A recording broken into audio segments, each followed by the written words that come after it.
Hey guys, DJ Space Dude here, back in it with another video, this time reviewing the Viscount CX3 digital organ. But before we get into it guys, please do the things, hit the subscribe button, hit the notification, and please hit that dislike button, because unless you have special software, we can't see it anyway. Alright, let's jump into it. So, when I first researched the Viscount CX3 organ, I was met with the CX3 organ from Korg. This of course made it very difficult for me to find little to any information on this organ, but luckily when I obtained it, I got the original paperwork. Ta-da! Oh my goodness. This isn't a table. So with the paperwork, I got the manual. We'll check this guy out in a sec. A generic thank you note by Viscount themselves. Interesting. A Route 18 market directory. I think this is just a road map thing. Airbrushing. Bar supplies. Okay, yeah, this is not. Yeah, sorry. North American music. This must be where it was purchased from, and some information following that. I have a player's guide. Little thing with all the notes. Fascinating. This is just player's guide must correspond to just different things on how to play an organ, I guess. The sign of sound. Interesting.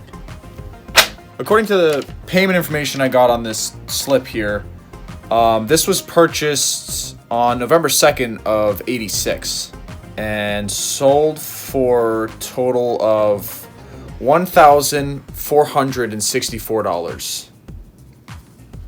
I think this thing declined in price. It also comes with a manual for the music player, which we'll get into in a sec. This section down here. There's the beauty herself. So in this line of Viscount organs, I assume there was a few models made.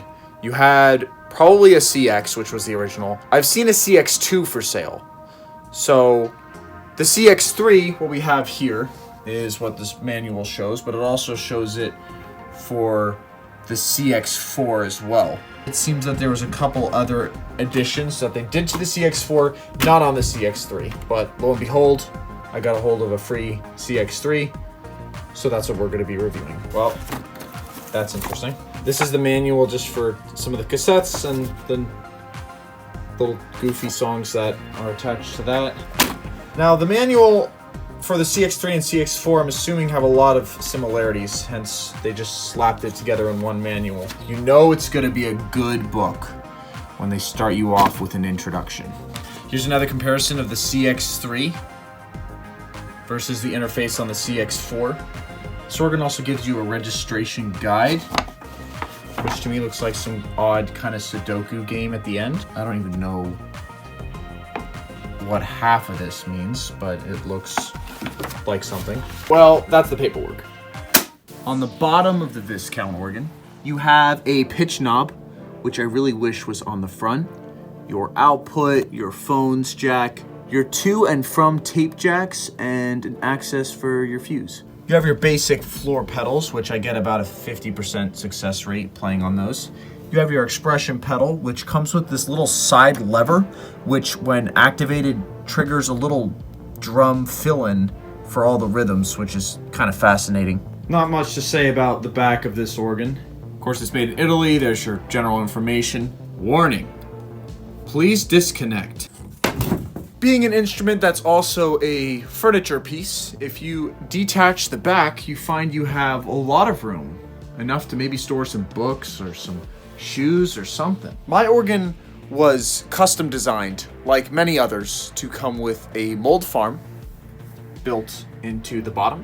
So here you have a better idea of your pedals. You have the expression pedal here, the electronics for that, tiny little speaker, big humming speaker here. Another thing that makes this organ similar to many others is that if you scoot it across the room, you instantly lose about half of the functionality of what it originally had. This problem is most likely due to the fact that these vintage electronics just aren't able to handle the movement like they used to. So on the face of the Viscount CX3, you first have this music programmer, which allows you to record sections and play them back, you know, your lower parts, your flutes and orchestra parts on the top here. They also give you a rhythm unit where you can start. You can do a key start, so it only plays when you're playing notes on the rhythm section here on the bottom. You can add the bass pedals on the bottom to do either a manual or walking function or both. You have essentially a little arpeggiator there, an auto play function which goes to the recording section, a rhythm accompaniment, and a memory section. You have your rhythms, you know, your cheesy swings, march, polkas, all that, rock. Then you have your disco, you know, 80s Italian essentials here. You have this automatic chord computer.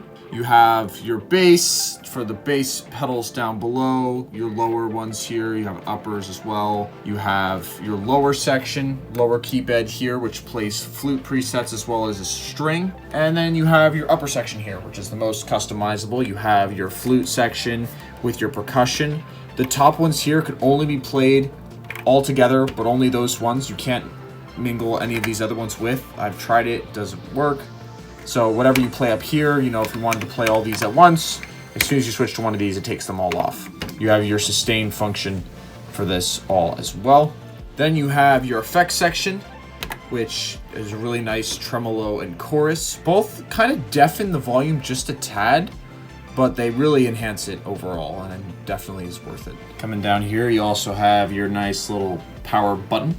You have your control section here, which changes the balance of the upper and lower key beds.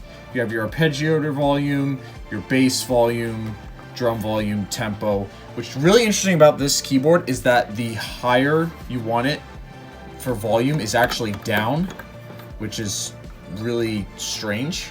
And then you have your music player, which allows you to put in different cards and just select those cards here. And you have teach buttons, which corresponds to these little lights here on both key beds that show you what to play and what chords. With these little dinky Viscount cards, you got your little Christmas section here, so let's jam it. Oh my goodness. Oh, that doesn't look good. So you press one and it plays. Whoa, okay. How do you turn this thing off?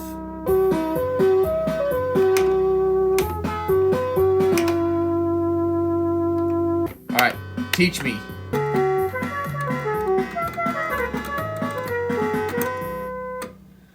Easy. So the other slot here is for the receiver for the remote, which I don't know if it works. So you have the remote here. Ooh. That doesn't look promising. All right, let's give this a try. Wait.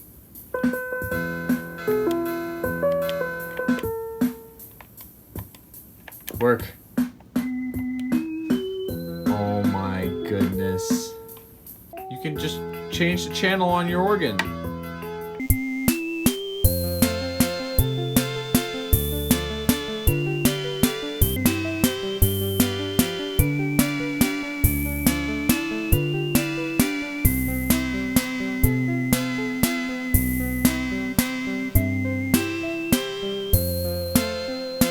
Stop playing. Oh. There we go. Going through the sounds on the CX3, you have your typical flute with your percussion in there as well. You have a pipe organ, your pop organ. You have a piano, which doesn't sound anything like a piano. Electric piano. Harpsichord.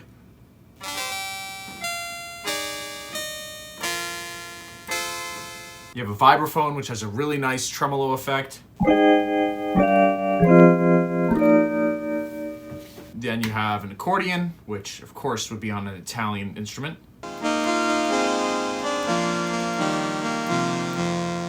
Violin.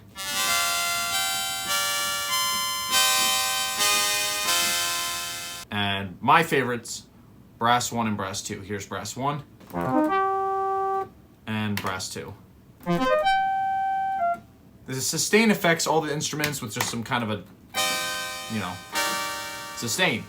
I like the brass with the sustain because the sustain doesn't necessarily sustain it. It almost gives it like a, not a chorus. I'm not sure how to describe it, but you'll just have to listen. Here's it without. Here's it with.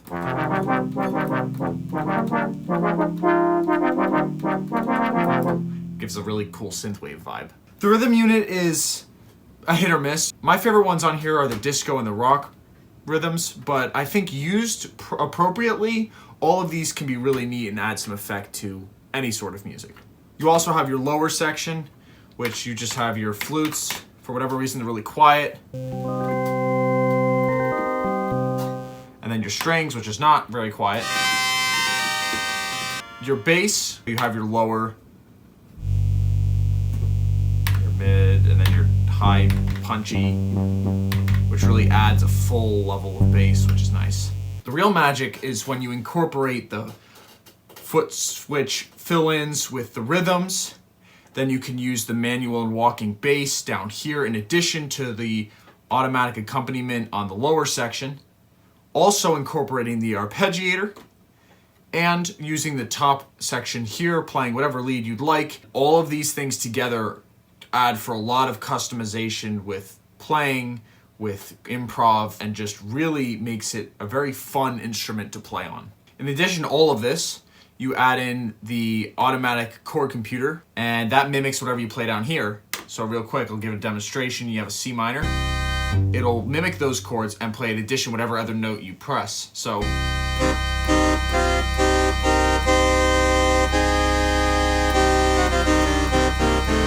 you throw that in the mix, and you get something like this.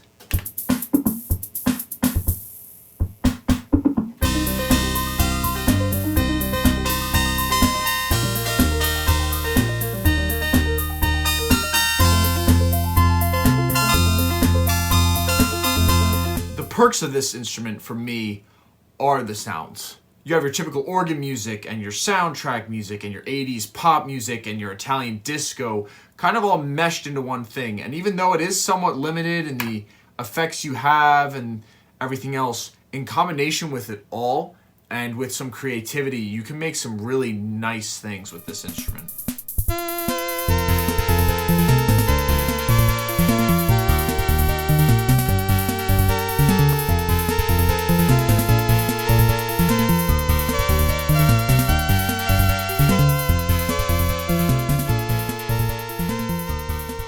The Viscount CX3 is surprisingly versatile. To be honest, when I first got this, I was pleasantly surprised by the performance it gives. However, that's not to ignore the flaws of this organ. And for one, it's the build quality. It's made of cheap plastics and iffy wiring, and clearly even when I first picked this up, there were a lot of issues that I had to fix before I can get it up and running. Furthermore, the remote controlled music player function is somewhat of a waste. Most people would prefer more effects or instruments or tones or versus an outdated learning program. Regardless of its flaws, I really like the Viscount CX3. I'm not even sure if I want to part with it because of what it has to offer. Although the CX3 might not be loved by many, it'll be loved by few. So far, that's just me. Well, guys, that was a brief review of the Viscount CX3 organ. As always, if you guys have any additional information on this organ, please share it in the comments. Always like to read what you guys have to say. Feel free to check out my other review videos or my music videos. Thank you guys so much for watching, and I will see you in the future. Stay awesome.